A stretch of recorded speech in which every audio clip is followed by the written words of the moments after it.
नई नई शादी हुई थी। ससुराल में हम 3 लोग थे, मैं, उसका भाई। मेरे पति एक बिजनेसमैन थे और काम के सिलसिले में अक्सर कई दिनों के लिए शहर से बाहर। मेरे पति के माँ बाप कुछ साल पहले गुजर गए थे, इसलिए मैंने कुछ ही दिनों में ससुराल के घर की पूरी जिम्मेदारी संभाल ली थी। उम्र 17 साल की थी, इसलिए मुझे लगता था कि वो अभी बच्चा है।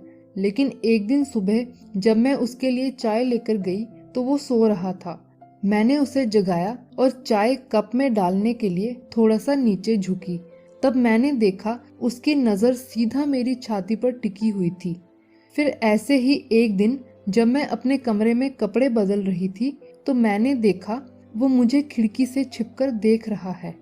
मुझे उसका ये व्यवहार ठीक नहीं लगा, लेकिन मैंने इस पर ज्यादा ध्यान नहीं दिया क्योंकि मैंने सोचा वो अभी बच्चा है। एक दिन मेरे पति ने बताया उन्हें कुछ दिनों के लिए किसी जरूरी काम से शहर से बाहर जाना है और अगली सुबह वो घर से चले गए। अब मैं और मेरा देवर दोनों घर पर अकेले थे। फिर एक दिन मैं वॉशरूम में नहाने के लिए गई तो मैंने देखा वॉशरूम का लॉक खराब हो गया है। तब मैं ऐसे ही दरवाजा बंद करके नहाने लगी। जब मैंने अपने पूरे कपड़े उतार दिए और नहाना शुरू किया तभी मेरा देवर दरवाजा खोलकर सीधा अंदर आ गया। उसे देखते ही मेरी सांसें थम गई। मैं बिना कपड़ों के उसके सामने खड़ी थी। मैंने उसे जोर जोर से डांटा और कहा, आ लेने दो तुम्हारे भाई को, मैं तुम्हारी इन गलत हरकतों की खबर दूंगी। तब मैंने देखा उसकी आंखों में काफी गुस्सा था और कुछ देर तक मुझे घूरने के बाद वो वॉशरूम से बाहर चला गया। अगले दिन जब मैं बाजार से घर वापस आई और अपने कमरे का दरवाजा खोला तो जो मैंने देखा उसे देखकर मेरी रूह कांप गई। मैंने देखा मेरे कमरे के टीवी पर मेरी नहाने से लेकर कपड़े बदलने तक की वीडियो चल रही है।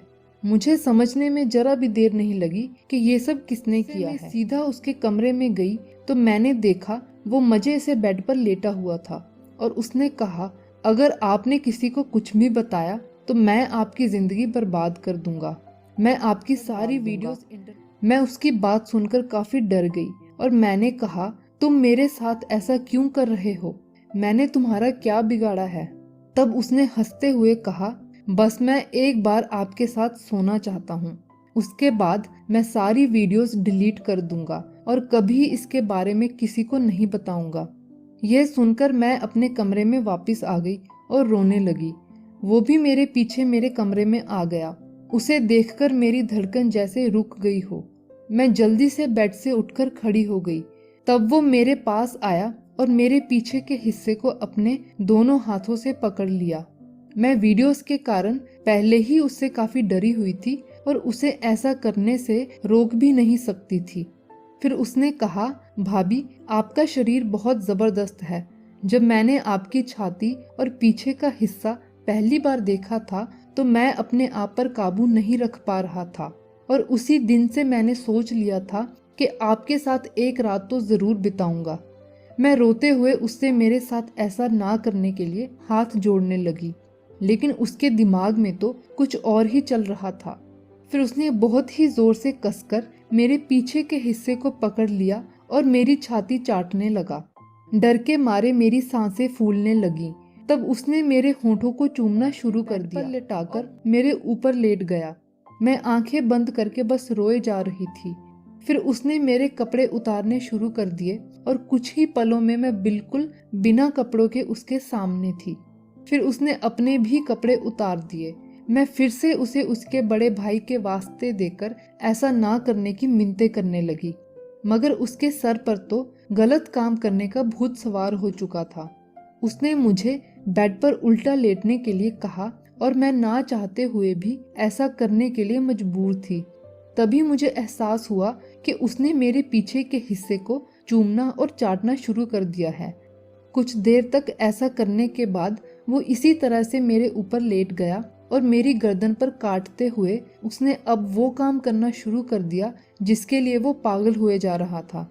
मैंने कभी सपने में भी नहीं सोचा था कि जिसे मैं बच्चा समझ रही थी वो मेरे साथ यह सब कर सकता है। फिर वो बिना रुके लगातार मेरी गर्दन और कान पर काटते हुए काफी देर तक अपना काम करता रहा। मैं बस रोते हुए इस सब के खत्म होने का इंतजार कर रही थी। फिर उसने अपना काम खत्म किया और मेरे पास लेट गया। मैंने उससे अपनी वीडियोस डिलीट करने के लिए कहा तो उसने कहा, इतनी भी क्या जल्दी है भाभी जी, अभी तो हमने ये सब शुरू ही किया है। उसकी बात सुनकर मैं समझ गई कि वो मुझे इतनी आसानी से छोड़ने वाला नहीं है। मैं अब ये सब और बर्दाश्त नहीं कर सकती थी और मैंने भी अपने कमरे में पहले ही हिडन कैमरा लगा दिया था ताकि अगर वो जबरदस्ती मेरे साथ गलत काम करे तो वह सब रिकॉर्ड हो जाए। मैंने वीडियो फुटेज निकाली और उसे लेकर सीधा पुलिस के पास पहुंच गई और पूरी सच्चाई बता दी। तब मेरे पति को भी इसके बारे में पता चला और वो मेरे पास आ गए। मैंने उन्हें सब कुछ सच सच बता दिया। मुझे लगा था कि शायद वो मेरी बातों पर और अपने भाई का साथ देंगे, लेकिन वो बहुत ईमानदार थे और उन्होंने कहा, अगर ये सब कोई मेरी बहन के साथ करता इंसाफ चाहता, अगर तुम्हारे साथ हुआ है तो भी मैं सिर्फ इंसाफ ही चाहता हूँ, फिर चाहे गलत करने वाला मेरा सगा भाई ही क्यों ना हो। उसके बाद पुलिस ने मेरे देवर को पकड़ लिया और मैं अपने पति के साथ खुशी खुशी रहने लगी। पति पत्नी एक